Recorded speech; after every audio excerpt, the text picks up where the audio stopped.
어, 오늘 우리 마지막으로 우리 YBS 자유를 율법과 자유의에 대해서 같이 강의를 나누겠습니다. 지난 시간에도 잠깐 언급을 해드렸는데요. 이제 YBS는 이제 오늘이 금요일에 하는 YBS는 이제 오늘이 마지막입니다. 그래서 저는 이제 조금 내용들이 YBS 그 교리나 성경 공부하는 내용들이 조금은 어렵잖아요, 생소하고. 그래서 성도분들이 YBS 이제 금요일에 안 합니다 하면 좋아하실 줄 알았는데 어떤 분들은 좀 아쉬워하시는 분들도 많이 계시더라고요. 그래서 금요일에 하는 YBS는 이제 오늘로 마무리가 되고 대신에 저희가 한 4월부터 광고를 해서 5월, 6월 이렇게 약간 소그룹 형식의 소그룹까지는 아니지만 정말로 원하시는 분들을 모집받아 가지고 YBS 신앙 강좌를 열려고 합니다. 그래서 총 세 가지를 지금 이렇게 준비를 하고 있어요. 첫 번째는 기독교 세계관에 입각한 제자 훈련, 그게 첫 번째 강의고요. 세 과목입니다. 그리고 하나는 성경 구약을 전체 맥을 짚고 숲을 그리는 성경 탐구. 그리고 세 번째는 이제 우리 함께 하고 있는 매일 성경 오늘 만나 이 큐티집을 활용해서 실제 내 삶 속에서 또 우리 가정에서 어떻게 묵상해야 되는지 묵상 훈련에 대해서, 그래서 묵상과 성경 탐구와 기독교 세계관에 입각한 제자 훈련, 이 세 가지가 저희 상반기에 하는 강좌 코스입니다. 그래서 저희가 제한 인원을 나중에 더 광고를 하겠지만 제한 인원을 둘 겁니다. 이렇게 다 받는 게 아니고 어떤 강의는 15명, 어떤 강의는 10명, 어떤 강의도 20명. 그래서 이제 선착순으로 모집을 한다는 것들을 좀 아시고 그렇게 인도받으시면 되겠고요. 그리고 저희 다음 주 고난 주간 지나고 그 다음 주 우리 4월 10일 금요 기도회는 새롭게 개편이 돼가지고 정말 우리가 같이 찬양하고 함께 기도하고 기도로 뚫고 가는 그런 영적인 의미를 담아서 말씀 나누고 좀 기도에 집중하는 시간들을 저희가 이제 4월 10일부터 이제 부활절이 지나고 그렇게 준비를 해서 금요기도를 시작을 합니다. 그래서 오늘 금요일에 하는 YBS는 마지막이라는 것들을 좀 이해를 해주시고요. 지금 율법과 자유의에 대해서 오늘까지 5번의 강의를 하는데 사실은 아직 더 나눌 내용들이 이제 굉장히 많이 남아 있습니다. 그래서 나중에도 꼭 기회가 된다면은 좀 깊게 이 부분을 더 다루고 싶다라고 생각이 되고 오늘은 이제 마지막으로 지금까지 우리 함께 나눴던 내용들을 다시 정리하면서 몇 가지 핵심만 한번 정리를 해보고 그리고 마지막으로는 세 가지 제가 조금 의문이 들 만한 거, 그러면은 어떻게 해야 되라는 말인가, 그런 궁금할 만한 상황들을 세 가지 정도로 정리를 해서 그것들을 좀 짚어드리고 마치겠습니다. 우리 먼저 로마서 6장 14절 15절 같이 찾아보겠습니다. 신약성경 로마서 6장 14절 15절 우리 두 절 같이 보겠습니다.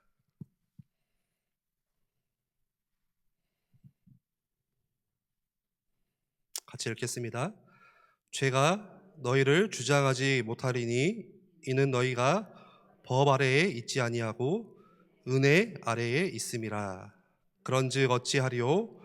우리가 법 아래에 있지 아니하고 은혜 아래에 있으니 죄를 지으리요? 그럴 수 없느니라. 아멘.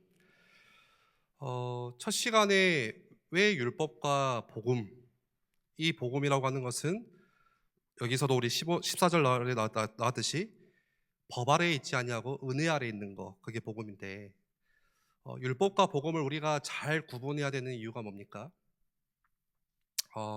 구원파 이단을 아시죠? 참 이단이긴 한데 애매해요, 구원파는. 예.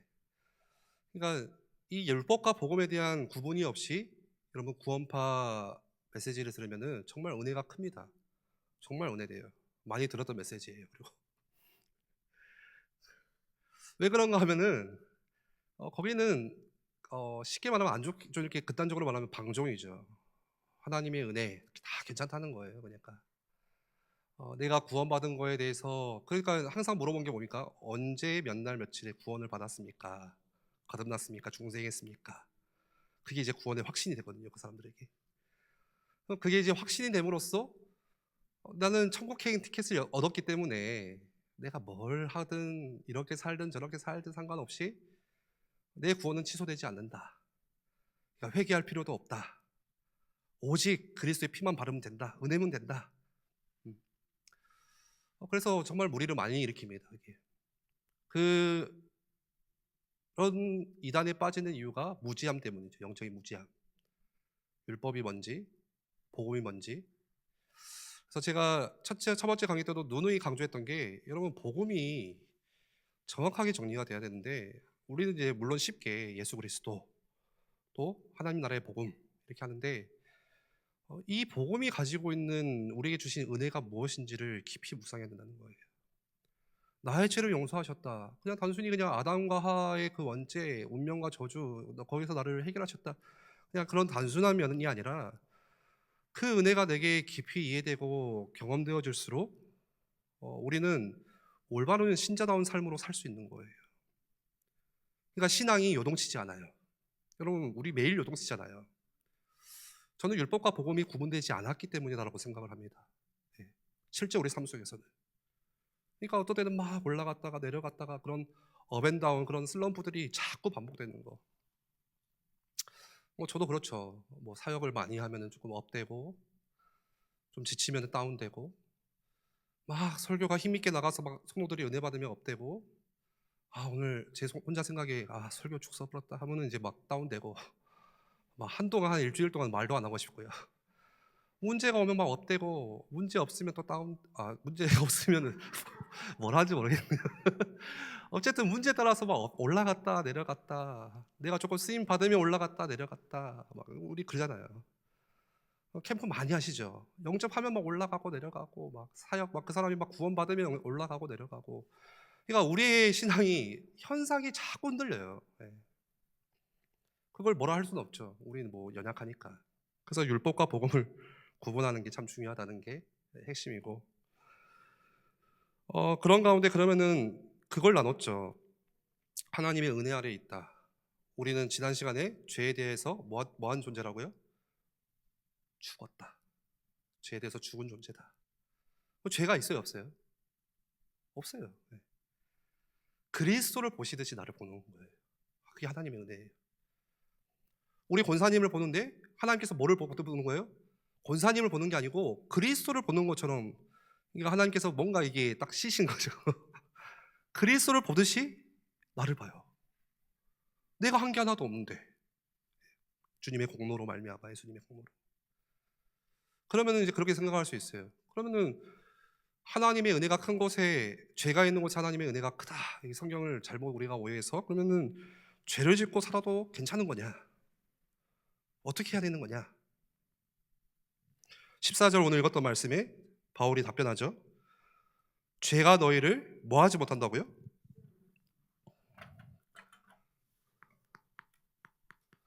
주장할 수 없다는 거예요. 네. 그러니까 이제 다음에 기회가 될지 안 될지 모르겠지만, 이 죄가 주장할 수 없다.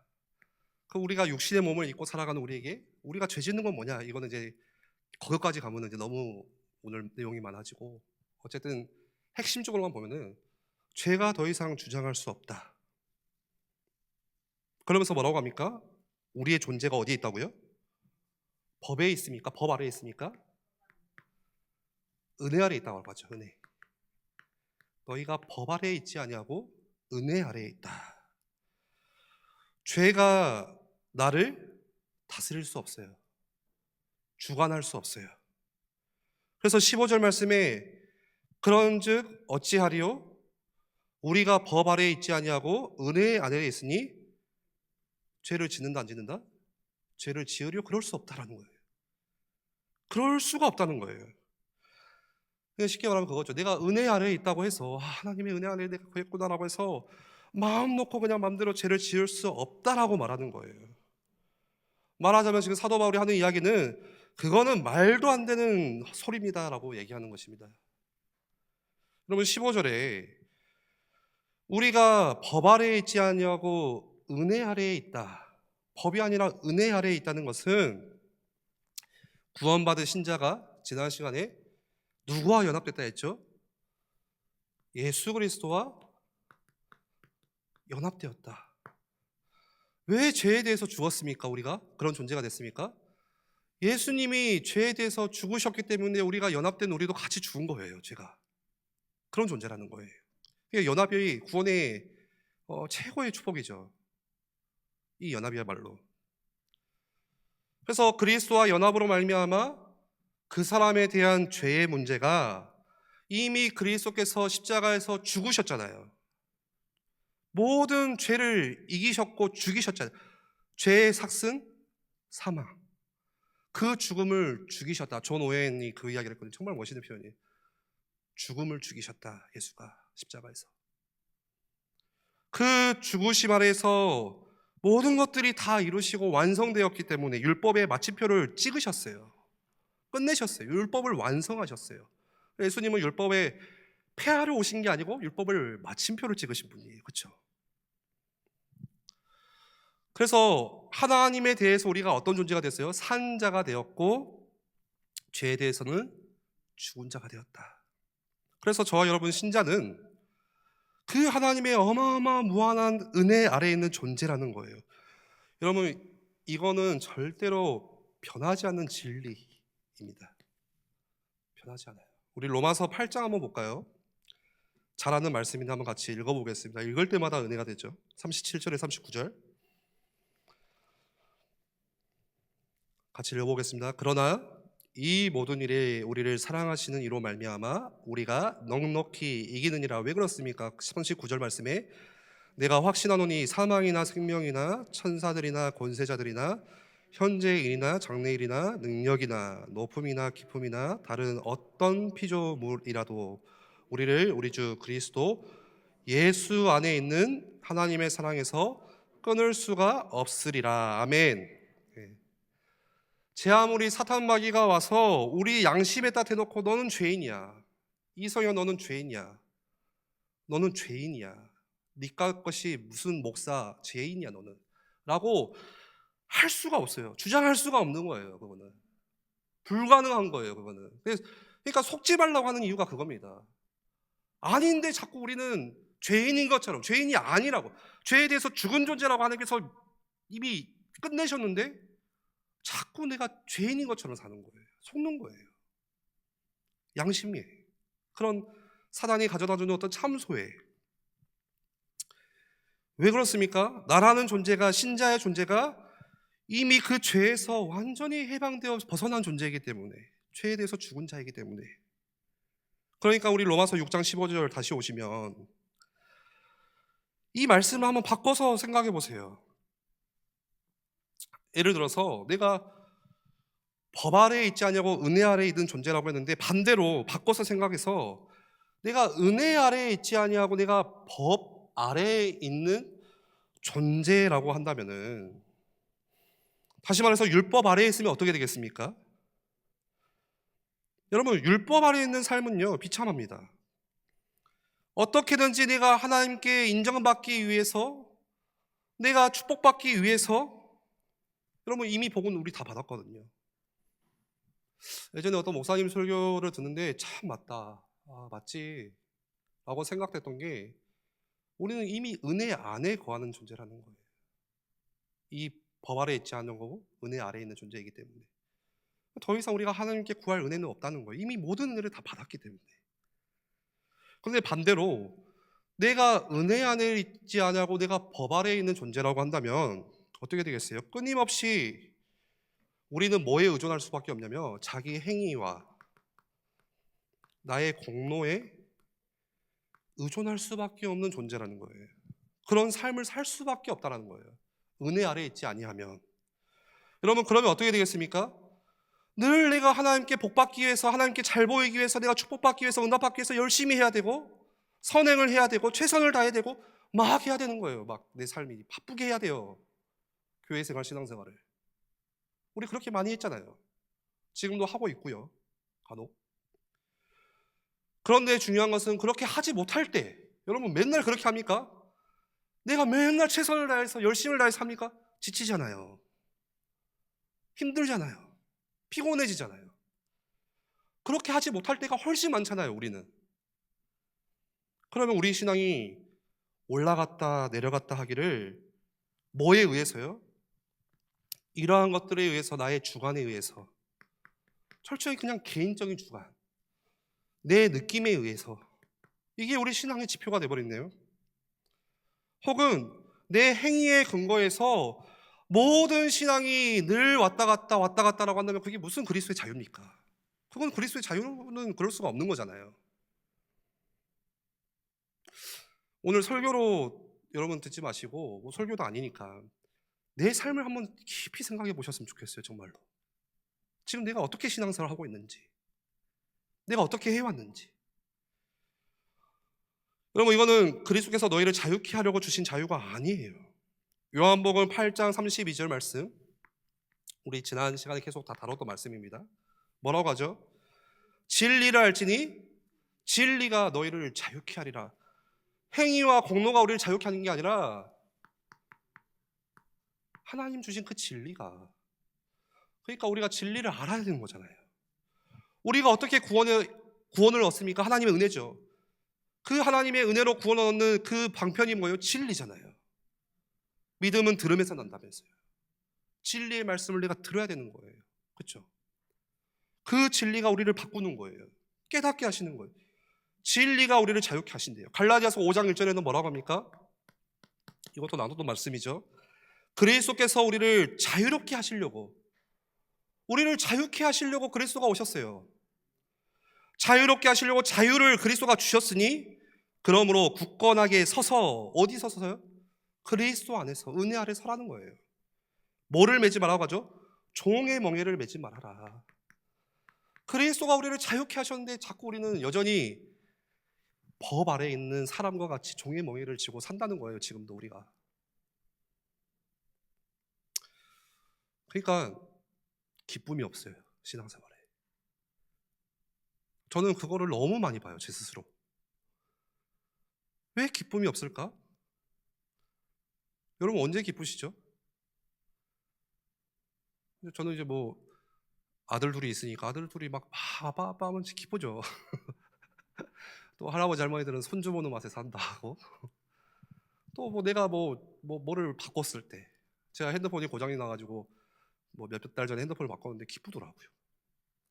어디 놀러 갔을 때 기쁘고, 어디 여행 가면 기쁘고, 좋은 음식 먹으면 기쁘고. 물론 우리는 몸을 입고 있기 때문에 다 그런 게 감정으로 기뻐져요. 그렇죠? 당연하죠.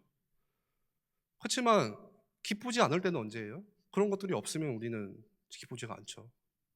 우리 신앙생활도 마찬가지 아닙니까? 자꾸 뭔가 있어야 기쁘고, 없으면 기쁘지 않고. 저의 신앙을 쭉 돌이켜볼 때 나는 언제 기뻤을까? 막 앞에서 찬양할 때는 기뻐요. 우리 청년들 앞에서 보세요. 막 뜨겁게 찬양하면서 기뻐요. 그렇지만 돌아서면 나 혼자 있을 때는 기쁨이 없잖아요. 내가 교회에서 뭐 대단한 것처럼 막 사역을 열심히 뛰면 막 기뻐요. 막 그거에 대해서 막 기대했던 디폴트 값이, 결과값이 딱 나온다. 너무 기쁘죠. 야, 우리 이번에 수련회 잘했다. 그게 없으면, 그게 지나면, 그러니까 내 기쁨이라고 하는 것이 채워지지 않는 거예요. 내가 더 이상 뭘 해야 되나? 내가 얼마만큼 더 해야 내 기쁨이 계속 충만할까?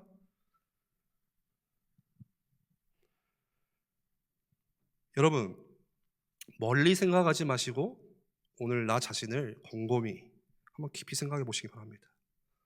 내 신앙이라고 하는 것이, 혹은 내 영적인 감각이라고 하는 것이, 또는 내가 하나님께 감사하고 내가 하나님께 기뻐하고 내가 하나님께 충만한 것이 올라갔다가 내려갔다가 또 올라갔다가 내려갔다가, 물론 참 감사한 거는 뭐냐면요, 올라갔다 내려가다가 내려가면서 언젠가 올라가요. 이렇게 하나님 나라 가요. 점진적인 완성이라고 저는 생각하거든요. 그러니까 제일 내가 다운됐던 이때가 내가 예전에 올라갔던 거랑 더 높네요. 얼마나 은혜예요 그게. 그렇죠? 어쨌든 이렇게 올라갔다 내려갔다 하면서 조금씩 올라가, 전체적으로는. 그런데 그걸 말하는 게 아니고요, 그 기준이라고 하는 게 뭐냐는 거예요. 올라갔다 내려갔다 하는 게. 여러분, 언제 최근에 신앙이 막 이렇게 뜨거워졌습니까? 뭐 때문에? 한번 찾아보세요. 언제 내 신앙이 막 곤도박질 쳤습니까? 뭐 때문에요? 뭐 때문에요 도대체?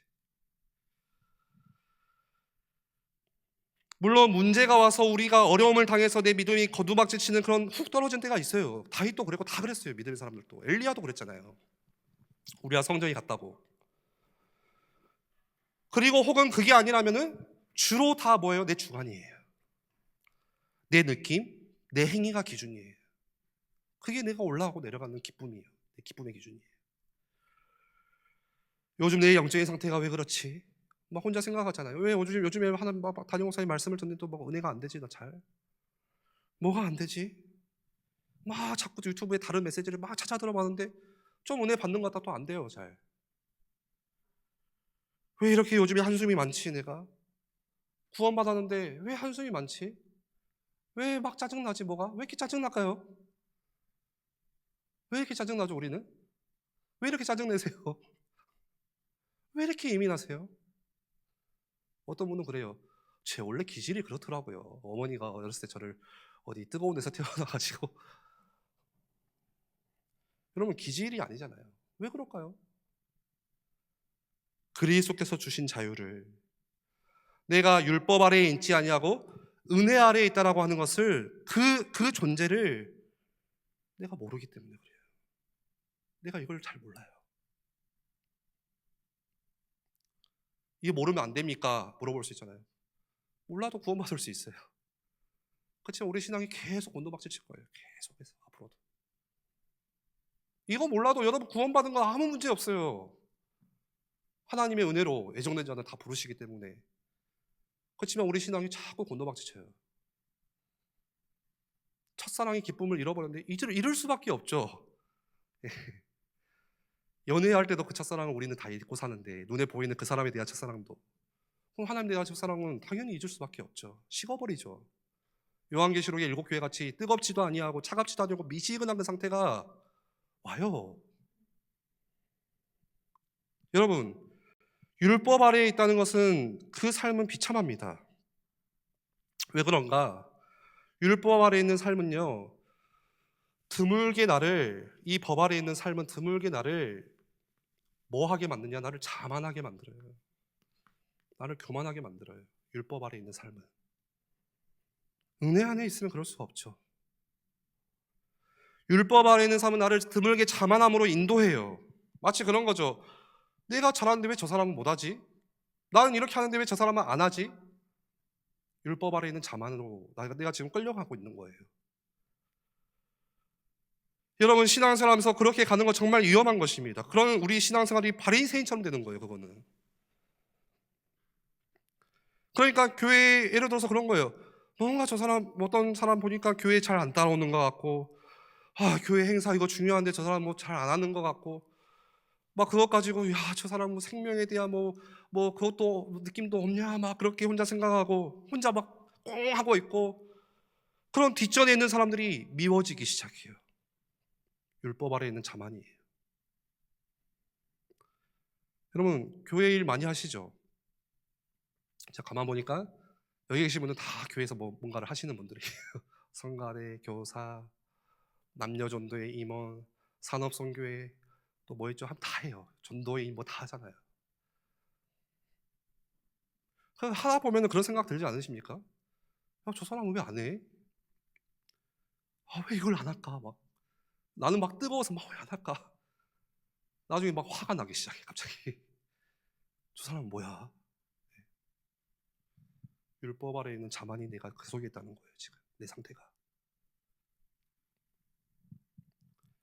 또 율법 아래 있는 삶은 우리를 어떻게 비참하게 만드냐면 대부분의 경우는 드문 경우고요. 자만함은 대부분의 경우는 우리 모두 거의 다 해당될 거예요. 뭐냐? 절망과 영적인 무기력의 침체를 벗어나지 못해요. 대부분의 경우는 율법 아래 있으면. 계속 제가 앞에 설명을 드린 거죠. 왜냐하면 나라고 하는 존재는 잘하는 것보다 못하는 게 훨씬 많은 존재이기 때문에 그렇잖아요. 여러분 제가 한번 질문해 볼게요. 여러분 잘하는 게 많으세요? 못하는 게 많으세요? 거의 대다수는 못하는 게 훨씬 더 우리는 많아요. 그렇죠? 못할 때도 많아요. 그러니까 자꾸 율법 아래에 있으니까 그게 나를 절망으로 끌고 가요. 그 못하는 것들이. 그게 나를 영적인 침체로 빠지게 만들어요. 그걸 거듭 반복하게 하는 게 율법 아래 있는 사람들의 모습이에요. 구원받았다고는 하나, 내가 영접을 했다고는 하나, 오래 신앙생활을 했다고는 하나, 여기에 빠져버려요. 그러나 정말로 율법 아래가 아니라 은혜 아래에 있는 사람은, 자유라고 하는 것은 뭡니까? 내가 이 세상을 살면서 나는 너무 연약하고, 우리 지난 강단 말씀이 다 그런 말씀이죠. 너무 나는 넘어지기를 잘하는데, 반복하는데 또 넘어져요. 맨날 맨날. 그 베드로의 모습이 매일 저에게 있어요. 그런데 주께서 우리에게 주시는 그 은혜는, 정말 그런 나의 모습을 보면은, 연약한 모습을 보면은 이거는 감당할 수 없는 은혜다. 나는 진짜 이런 은혜를 받을 자격이 하나도 안 되는 사람인데, 사람의 말로 형언할 수 없는 은혜. 그러니까 그 영광스러운 존재로 자녀의 신분과 자녀의 그 지위를 내가 인식하면서 우리가 하는 것은 기뻐하고 감사할 것밖에 없다는 거예요. 뭐가요? 은혜 아래 있는 사람은. 나는 연약한데, 나는 여전히 넘어지고 죄를 짓는데, 그럼에도 불구하고 나를 여전히 죄를 한 번도 지은 적이 없는 존재로 나를 바라보시네. 예수님을 바라보시듯이 나를 바라보시네. 이런 은혜를 우리가 어디서 받아봅니까? 세상에서. 그렇지 않아요? 세상의 은혜는 다 내가 이렇게 해야 은혜 받는 거잖아요. 좀 이렇게 해야 은혜 받고. 한 게 하나도 없어요. 늘 넘어지는데, 그런 나를 보시고서 예수님을 바라보시듯이 본다. 이걸 생각하면 생각할수록, 이거는 말이 안 된다. 나를 어떻게 예수님 보듯이 볼까, 하나님이. 그러니까 우리는 막 천부여 의지 없어서 막 죄인 갑니다 하고 가는데, 하나님 우리를 보실 때 그렇게 아프신다는 거예요. 나중에 마지막에 다루겠지만, 그럼 회개할 필요 없겠네요. 이제 그렇게 하면 이제 원파.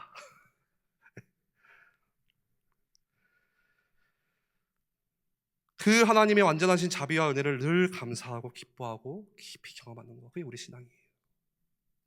그러니까 이 은혜를 깊이 알면 알수록, 그럼 우리가 하나님께 예배하러 나왔을 때, 주님을 만나러 오는 그 예배하는 그 시간에 우리가 어떤 반응으로 나오겠습니까? 천부여 의지 없어서가 아니라 감사할 것밖에 없죠. 예배하러 올 때 기뻐할 것밖에 없어요. 내가 오늘 또 그리스도의 보혈 그 능력을 의지해서 담대히 주님께 나아갑니다. 내가 오늘 또 새롭고 상길 내시는 그 예수님 때문에 오늘 또 내가 하나님께 나아갑니다. 감사합니다. 안 그러면 우리는 구약의 율법 시대에 살았으면 아무도 못 나와요. 그렇죠? 나오면 다 죽어요. 우리는 바로 죽어요. 거기서 죄인이기 때문에. 그렇지만 우리는 근데 그게 나중에는 너무 당연해서 이제 막 그냥 막 나가죠. 네. 우리가 이 은혜 아래에 있음을 내가 깊이 경험하면 경험할수록 우리 예배는 축제예요, 축제. 그렇죠? 예배는 축제가 되는 거예요. 찬양하지 않을 수가 없고, 박수치지 않을 수가 없고, 환호하지 않을 수가 없고. 문제는 뭡니까? 그 은혜를 깊이 내가 모르는데 자꾸 억지로 감정적으로 분위기로 막 선동해가지고 만들어내려고 하는 게 문제라는 거예요. 지지난 시간에 그걸 이야기했죠. 여러분 따라하십시오. 예수는 그리스도 3번씩 해야 돼요. 막 억지로 막 끌어올려가지고 막 기쁨이 조금이라도 막 샘솟도록. 죄송하지만 저는 그거 진짜 힘들거든요. 예전에 어디 갔더니 막 따라하래요. 3번씩. 안 따라하니까 막 뭐라 하시는 거예요. 너무 부끄럽더라고요. 저는 죽어도 못 하겠어요. 기쁨이 없어서가 아니라 안 돼요, 입이. 완전 아이라서. 근데 그거를 기쁨이 없는데 막 억지로 막 기쁨을 만들어내려고 하는 게, 그게 교회의 문제거든요. 여러분 기쁘시죠? 안 기쁜데 기쁘시죠? 기쁘셔야 됩니다. 기쁘세요. 나는 기쁘다 3번씩 외치세요. 분위기 만들어서, 감정 만들어서 기쁜 게 아니에요. 네. 어떤 분은 나이트 클럽 가면 기쁜데요. 분위기가, 감정이 아니에요. 그거. 진짜 은혜 아래 있는 자유가 무엇인지 아는 자들의 반응은 다릅니다. 그런 신자의 고백은 뭡니까? 연약한 신자, 강한 신자, 어린 신자, 늙은 신자 상관없이 신자는 이렇게 말해요. 잘 들어보세요. 나는 그리스도 안에 있는 새 사람으로서 죄에 대해 죽었고 죄와 아무 상관이 없습니다. 비록 죄가 내 죽을 몸에 남아있어서 내가 몸 안에 사는 동안에는 죄와 싸워야겠지만 나는 죄의 지배 아래 다시 들어갈 수 없다는 것을 압니다. 그래서 감사합니다. 죄가 다시는 나를 주관할 수 없습니다. 죄는 다시 나의 영혼을 파멸시키지 못합니다. 그건 불가능합니다. 죄는 나의 구원과 나의 궁극적인 운명에 아무런 영향도 주지 못합니다. 여러분, 이게 신자의 고백이에요. 신자의 선언이에요. 어마어마한 것이에요. 구원 얻는 신자가 누리는 영광이 여기에 있어요. 우리가 기뻐할 수 있는 이유가 여기에 있는 거예요. 다른 어떤 현상이 아니라, 나의 어떤 행위가 아니라. 그래서 내가 근심하는 자 같으나 항상 기뻐하는 이유가 거기에 있어요. 그게 그리스도인이잖아요. 여러분, 우리가 이 세상 살면서 근심할 일이 얼마나 많습니까? 자식들을 생각해도 근심이 있고, 제가 이제 우리 아이들이 막 어리니까 너무 힘들다. 그러면 딱 권사님들이 그래요. 딱 표정이 그래요. 그때는 힘든 게 아무것도 없는데 자라면 자고 밥 먹으라면 밥 먹고 얼마나 이뻐. 예전에 어떤 분이 우리 자녀들은 다, 모든 자녀들은 2살까지 효도, 평생 효도할 거를 2살에 다 한대요. 나중에는 이제 효도 안 하니까 더 힘들다는 거예요. 청소년 되고 대학생 되고 뭐 안 그런 분도 있겠지만. 그러니까 늘, 그럼 부모님은 언제까지 자녀들을 걱정합니까? 어떤 사람을 걸러라고? 죽을 때까지 자녀를 걱정한다. 네. 이제 대학 갔으니까? 아니잖아요. 이제 결혼했으니까? 오면 더 걱정돼. 걱정이 끝이 없어요. 이게 자녀들을 키우는 사람 다 알잖아요. 네. 알아서 잘하겠지. 이게 잘 안 된다니까요. 제가 그래도 명색이 목사인데, 그래, 건강만 해라. 예수님만 만나라. 우리 아들. 다 필요 없다. 예수님만 잘 만나라. 믿어라. 네가 아프든 말든 그게 예수님 만나면 잘해. 굉장히 막 멋있는 고백을 혼자 했거든요. 나중에 보니까 어린이집에서 좀 그래도 안 맞고 왔으면 좋겠고 그래도 나중에 좀 공부 좀 했으면 좋겠고, 얘가 게임 좀 안 했으면 좋겠고, 자꾸 뭐가 붙기 시작해요. 나중에 근심이 많아요. 이것들이 언제 주님을 만날까? 우리 자녀들이. 그것만 있습니까? 내 경제적으로 힘든 현실을 볼 때도 근심되고, 내 건강, 지금 나의 나이, 내 위치를 볼 때도 근심되고, 내 자녀들이 출산하는 거, 직장 가는 거, 취업하는 거, 결혼하는 거, 이 몸을 떠나 죽을 때까지 근심은 떠나지 않아요. 여러분, 예수 믿는다고 근심거리가 없는 게 아니잖아요. 그러나 중요한 게 뭡니까? 제 안에 하나님께서 주신 은혜로 말미암은 그 기쁨은 그 모든 근심거리들이 나를 질식당하지 않는 기쁨인 거예요. 진짜 그리스도는 그 근심거리 속에서 감사하잖아요. 그게 전도가 뭐예요? 야, 너 보니까 너는 어떻게 사냐? 너 보니까 너는 담배도 안 펴, 술도 안 마셔, 클럽도 안 가, 맨날 교회가만 가. 아무것도 안 해. 주일날 놀러도 안 가. 예수 믿는 나보다 문제는 더 많아 보여. 더 가난해. 근데 왜 감사가 있어, 너는? 왜 너는 기쁨이 있어? 로마 시대를 뒤집었던 복음의 확산이 그걸로 일어났잖아요. 막 나가서 예수는 그리스도 외친 게 아니라 내 주어진 삶에서 묵묵히, 노예는 노예로, 평민은 평민대로 은혜 아래 있음을 내가 감사하고 기뻐하고, 아무리 근심거리가 있어도 나를 질식할 수 없는 그 기쁨. 그러니까 사람들이 조선시대 때도 야, 저 사람들은 뭐지? 저 예수쟁이들은 뭐길래 마음에 저런 잔잔한 은혜가, 강 같은 평화가 있을까? 이게 여러분 그리스도 안에서 자유를 누리는 삶이에요. 여러분, 그렇다라고 한다면은 이 복음의 내용을 이해한 사람이, 구원의 은혜를 정말 받은 사람이 죄 가운데 살 수 있습니까? 불가능하다는 거예요. 왜요? 죄에 대해서 죽었고 은혜 아래에 있기 때문에.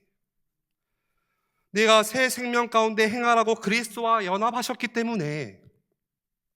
여러분, 물론 우리는 수없이 넘어집니다. 수없이 죄 지을 수 있어요. 그렇지만 죄를 짓는다는 게 밥 먹듯이 죄를 짓고 사는 그런 존재로 가지 않는다는 것, 그렇게 갈 수가 없다라고 하는 거예요.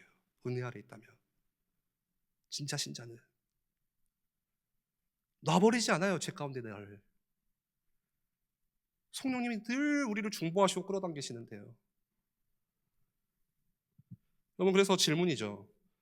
은혜를 더하게 하려고 죄에 거하겠다? 상상도 할 수 없는 말이다. 우린 구원받았으니까 율법이 필요 없다? 말도 안 되는 소리다. 율법이 필요 없습니까? 진짜 은혜 안에 있는 사람은, 아래에 있는 사람은, 여러분, 진짜 은혜 아래에 있는 사람은 이 자유라고 하는 그 아래에서 마음대로 살지 않아요. 그 자유를 내가 정말로 하나님을 더 사랑하고 하나님께 순종하고 하나님을 섬기는 데 나는 쓰고 싶다. 그 자유를. 그렇게 돼요. 그렇게 됩니다.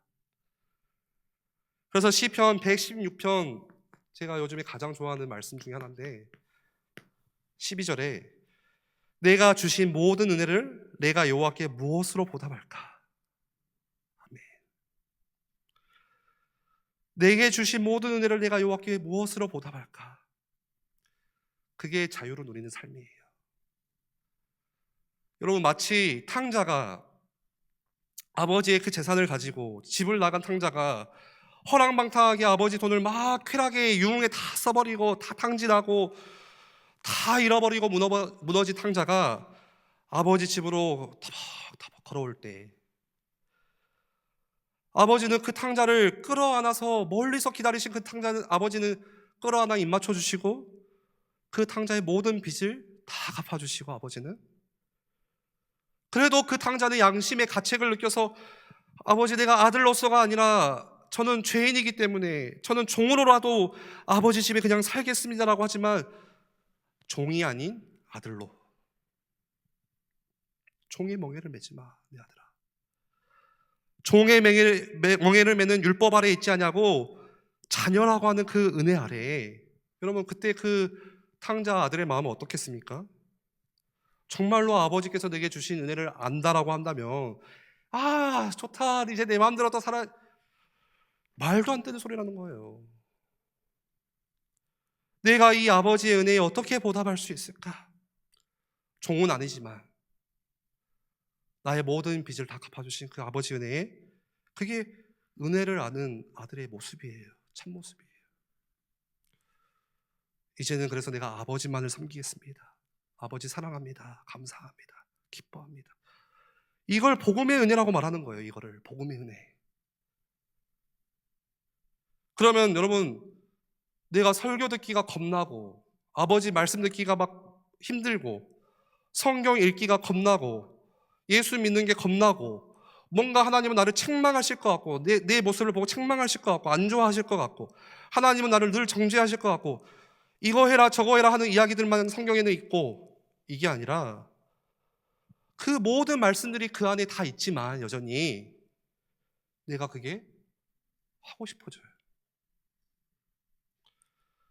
죄책감 때문이 아니라 양심의 가책을 느껴서 그래도 해야지 의무감이 아니라 이런 나를 받아주시는, 연약한 나를 용납하여 주시는 그 주님을 보면서 그 마음이 우리 가운데서 일어나요. 그게 새 마음이에요. 신자에게 주시는 새 마음. 전에는 없었던 마음이에요. 이게 그 마음을 주시는 거예요. 그게 우리를 성령 하나님께서 이끌어 가셔요. 여러분, 이게 뭐냐면 이게 은혜의 능력이라고 하는 것입니다. 은혜의 능력이 바로 그거예요. 여러분, 은혜만이 그래서 사람을 진짜 바꿔요. 야, 바꿔라, 바꿔라, 바꿔라, 너 바꿔야지, 바뀌어라, 바뀌어라 해서 바뀌는 게 아니고 은혜가 사람을 바꿔요. 제가 담임 목사님 밑에서 이제 오랫동안 이렇게 교육자 생활을 하면서 참 배웠던 게, 처음에 교육자 오면 막 힘이 많이 들어가거든요. 막 어깨에 뽕이 차오르고 막 내가 막 이렇게 막 권위자가 돼가지고 막 섬김 받으려고 하고 또 막 열심히 잘해보고 싶고 인정받고 싶고 한 번씩 하는 설교 그래도 최선을 다해서 막 잘해보고 싶고 사람인지라 그런 마음이 있겠죠. 예. 그러면 교육자분들에게 칭찬 절대 하지 마세요. 제가 부탁드리고 싶어요. 그냥 마음에 없는 칭찬도 하지 마시고 마음에 있는 칭찬도 하지 마세요. 그토록 연약해요, 교육자들이. 그 칭찬 하나에 막 가버려요. 아, 그거는 네 사정이고 나는 칭찬을 할래. 저한테는 원래 저한테는 잘 안 하시는데 하지 마세요, 앞으로도. 저는 정말로 무너집니다, 그것 때문에. 그 칭찬 한마디가 저를 엄청 저를 변질시켜요. 차라리 막 비난하세요, 비난. 네, 더 단단해지라고. 때려주시고 이상한 길 가면은. 어쨌든 간에 제가 담임 목사님 밑에서 배웠던 게 그 마음이었어요. 막 이렇게 잘하고 싶어가지고 목사님 이렇게 하면 좋겠어요. 이렇게 하고 싶어요. 저희 부서에서 이렇게 해보겠습니다. 저희 금요교회 때 분위기를 이렇게 바꿔가지고 성도님들이 막 더 힘차게 노래 찬양하도록 해보겠습니다. 힘 빼라고요. 맨날 힘 빼라, 힘 빼라. 억지로 그것들을 막 사람을 동원해서 만들고 막 대대적으로 홍보하고 그거를 하지 말라고 하는 거예요. 그래서 늘 하시던 말씀이 그거였어요. 하지 말라고 해도 은혜가 임하면 바뀌어. 주여 삼창하겠습니다. 은혜가 임하면 한다는 거예요. 은혜가 임하면 아침에 말씀을 보고 싶어지는 거예요. 여러분, 사람이 바뀌어요, 안 바뀌어요? 예? 안 바뀌어요? 바뀌자요. 나는 나를 바꿀 수 없지만 예수님은 그리스도 안에 있으면 바뀌어요. 성령의 열매가 난다고 하잖아요. 근데 왜 우리는 안 바뀐다라고 방금 대답하셨습니까? 내 시간으로 볼 때, 내 시간표로 볼 때, 내가 가지고 있는 어떤 의로 봤을 때는 안 바뀌어요, 저 사람이. 답답해요. 진작 바뀌었어야 돼. 나라면 이미 바뀌었을 것 같아. 그래서 예수 믿어도 안 바뀌네. 여러분, 예수님 안에 있으면 바뀝니다. 바뀌어요. 정말로 바뀌어요. 그렇죠? 그 바뀌는 시간이 더디 갈 수 있지만 바뀌어요. 은혜가 있으면. 은혜는 우리를 바꿔요. 그래서 우리가 구할 것은 사실 은혜를 구해야 되는 거잖아요. 하나님, 저 사람에게, 우리 자녀들이 은혜를 더럽게 달라고. 그 은혜가 없이 열심히 하면요, 바리새인이에요. 다시 말씀드립니다. 열심히를 말한 게 아니에요. 열심히 하지 말란 소리구나. 신앙생활 열심히 하지 않아야지. 이 말이 아니라 은혜가 없는 열심. 이게 핵심이에요. 은혜가 없는 열심은 바리새인. 은혜 받지 않고 열심히 하는 거. 은혜 받지 않고 내가 신앙생활하면 그렇게 될 수밖에 없는 거예요. 그러나 은혜는 진짜 우리 속을 뒤집어 놓습니다. 그게 은혜의 능력이에요. 우리를 바꿔요. 절대 바뀌지 않을 것 같던 그 사람도 하나님의 은혜가 임하면 뒤집어져요. 바뀌어요. 하나님께서 그런 은혜를 우리 교회 가운데 풍성하게 주시면 좋겠고, 우리 각자 한 사람 한 사람이 그 은혜로 말미암아, 야, 너도 바뀌네? 다른 사람이 나를 볼 때, 야, 이성현 너가 바뀌냐? 제가 최근에 명절 때 제 친구를 오랜만에 만났어요. 예전에 저 대성하고 다닐 때 이 재수학원 친구들. 근데 아직도 저를 보면서, 야, 성현아, 나 아직 너 보면 아직 교회 안 가고 싶다. 아직도 나는 은혜가 임하지 않았구나. 막 열심히 보여줄 척은 없지만 기도해야죠. 하나님, 나에게 은혜가 있어서 다른 친구들이 볼 때도, 야, 바뀌네. 야, 우리 어머니를 보니까 바뀌네. 야, 우리 아버지를 보니까, 우리 직장의 저분을 보니까 바뀌는구나, 저분. 그게 생명의 역사잖아요. 우리의 변화가 숨겨질 수 없는 것이 돼요. 숨겨질 수 없는 변화예요, 그건. 내가 드러내서도 아니고 감출 수도 없는 그런 변화가 우리 사랑하는 가족들, 주를 알지 못하는 분들, 그 은혜가 넘치는 거예요. 세 가지만 빨리 보고 마치겠습니다. 첫 번째로, 그러면은 질문이 나와야 돼요. 어떤 질문이 나와야 되냐? 그렇다라고 하면은 첫 번째 질문은 제가 세 가지만 딱 이것만 하고 마칠 건데요. 그러면은 신자에게, 그 은혜 아래에 있는 자에게 이 율법은 도대체 그렇다면 이제 어떤 위치입니까? 율법은 나쁜 것인가요? 율법은 필요 없는 것인가요? 구원파는 그렇게 가르치거든요. 율법은 필요 없어. 율법을 폐기해버려요. 여러분, 신약에서의 우리가 거듭난 신자에게 율법은 더 이상 내가 살기 위한 조건이 아니라 내가 살았기 때문에 나오는 감사예요. 그래서 신자는 그리스도와의 연합하여서 율법의 형벌에 대해 이미 죽었기 때문에, 그렇죠? 죄에 대해서 죽은 자이기 때문에 더 이상 이 율법을 내가 지키고 안 지키고가 우리의 구원을 결정하고 뭐 지옥으로 보내는 권세가 되고, 그게 전혀 아닙니다. 그리스도의 의가, 칭의가 뭡니까? 그리스도의 의가 나에게 전가된 거죠. 이 의의 전가는 두 가지가 있어요. 예수님께서 행함으로써 그 하나님의 모든 만족을 채우신 그 의가 전가된 것이 하나고, 수동적인 의는 그게 능동적인 의고, 수동적인 의의 전가는 그리스도께서 당하신 십자가에서 죽으신 그 죽음의 부활이 우리 가운데 전가되는 거예요. 두 가지가 전가가 되는 거예요. 의의 전가는 능동적인 의, 수동적인 의. 어쨌든 그 의의 전가로 말미암아 우리가 하나님 보시기에 예수님만큼 의로운 존재가 됐잖아요. 칭이죠, 그게. 그래서 더 이상 우리에게 율법이라고 하는 것은 나에게 무거운 짐이 아니라 내 안에서 우러나오는 거룩한 소원이 되는 거예요. 시편의 기자가 그렇게 고백하잖아요. 주의 법을 어찌 그리 사랑하는지요. 그렇게 고백할 수 있는 새 마음이 주시는 거예요. 그게 신자에게 주어진 율법의 이제 역할. 그래서 제3의 용도로 율법은 뭐냐? 우리에게 자녀다운 삶을 살 수 있는 지침서가 되는 거다, 율법은. 예전에는 율법 해야 돼, 하면 안 돼, 이거에 대해서 우리가 막 종의 멍에를 메고 살아왔던 것이 아니라, 이제는 우리가 하나님께 자원하는 마음으로 어떻게 내가 하나님께 보답할 수 있을까?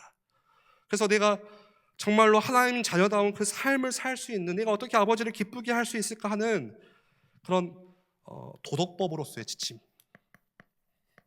너무 필요한 거죠. 율법이 필요 없어. 도덕도 필요 없어. 구원파. 두 번째로, 그러면은 로마서 8장 1절에 잘 아는 말씀이죠. 더 이상 정죄함이 없다라고 했을 때, 그거는 그러면 더 이상 이제 정죄하지 않으니까 회개하지 말라는 소리냐, 그런 질문이 있을 수 있을 것 같아요. 그러면 생명의 성령의 법이 죄와 사망에서 너희들을 해방하였다. 너희는 더 이상 정죄하지 않는다.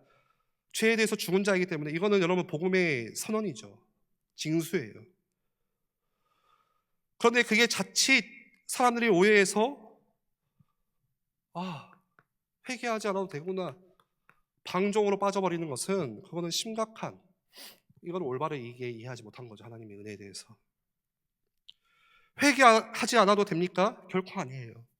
여러분, 정죄함이 없다라고 하는 것은 법적인 선포예요. 복음이에요. 죄에 대해서 영원한 형벌이 사라졌다, 죽은 존재다. 그렇지만 여러분, 중요하게 생각할 것은, 신자가 짓는 죄는, 우리가 그럼에도 불구하고 이 죄의 몸을, 죄성을 가지고 있기 때문에 늘 죄를 짓잖아요. 그 죄는 우리에게 심각한 손상을 주는데, 어떤 손상을 주냐? 하나님과의 교제 관계에 의해서. 이 교제 관계라고 하는 것은 그럼 자녀가 취소되냐, 그 말이 아닙니다. 하나님과의 친밀함이 손상이 되는 거예요.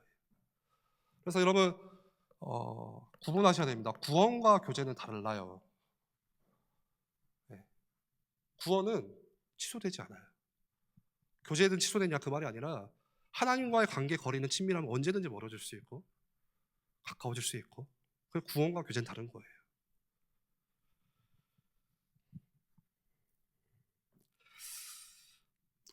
불신자의 죄는 심판을 부르지만, 신자의 죄는 아버지 앞에 자녀로서 근심을 깨우친다. 그래서 여러분, 회개는 뭐냐?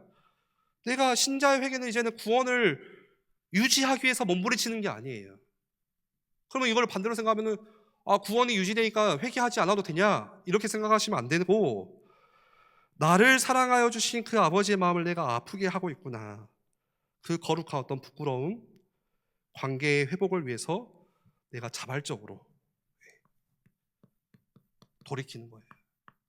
하나님과의 그 관계를. 주의할 것이 있습니다. 어차피 정죄받지 않으니까 마음대로 죄를 짓자라고 하는 생각은, 그 사람 안에 중생의 새 마음이 있는지 의심해봐야 되는 거예요. 그러니까 이건 조금 극단적으로 설명하면은, 구원받았으니까 마음대로 살아도 돼, 그거는 구원을 하나님이 아시는 거겠지만 안 받을 수도 있다는 거예요. 안 받았을 수도. 거듭나지 않은 사람들의 특징이다. 정말로 거듭났다면은 성령이 그 안에 전을 삼고 계시기 때문에 그 마음을 그냥 두지 않으세요. 그렇다고 해서 또 어떤 분이 그렇게 질문해요. 맨날 짓던데요. 안 바뀌던데요. 바뀐다니까요. 내 성질 급해가지고 안 바뀐다, 그 사람 구원 안 받았네 하지 마시고, 그거는 철저히 하나님이 하시는 것이고, 진짜 은혜를 하면은 강구해야죠. 중보해야죠. 그 영혼을 사랑하면서. 그러니까 오히려 죄를 가볍게 여기지 않고 더 율법 아래에 있을 때보다 죄를 무겁고 아프게 여겨요. 그 새 마음을 주시는 거예요. 예를 들어서 여러분 밀양 영화 꼭 보시기 바랍니다. 밀양에서 뭡니까? 살인자가, 밀양 보셨어요? 감옥에 갔잖아요. 살인을 저지른 사람이, 살인범이. 이 엄마가 너무 환이 돼가지고 막 죽어라 막 이렇게 하다가 그래도 그 사람 만나가지고 좀 용서를 해보자 하고 갔는데, 그 살인범이 아무렇지 않게 저는 하나님이 구원하셨습니다, 할렐루야, 이 어머니가 나와가지고 뒤집어지는 거예요. 그러니까 여러분, 기독교를 고발하는 영화라고 하지만 그거는 정말 기독교 정신이 담기는 영화예요. 기독교를 까는 영화가 아니고 기독교 정신을 담고 놓은 영화예요. 그 영화에 보면은 그렇게 생각할 수 있어요. 어떻게 하나님의 용서를 받은 사람이 저렇게 뻔뻔하지? 여러분, 하나님께 용서받았다는 그 확신이 그 상대방에 대한 피해자에 대해서 사과와 책임을 면제해 주지는 않아요. 그 사람이 진짜 구원받았을 수 있죠.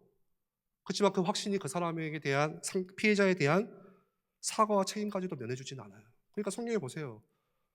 돈을 빌렸으면 그 사람에게 몇 배로 갚아라, 찾아가서 사과를 해라. 정말 하나님의 은혜를 아는 사람이라면요, 어떻게 사는 게 당연하냐면 하나님의 그 공의를 알기에 자신이 끼친 그 해악에 대해서 두렵고 떨리는 마음으로 책임을 지려고 해요. 그게 하나님께 용서받은 자의 특징이에요.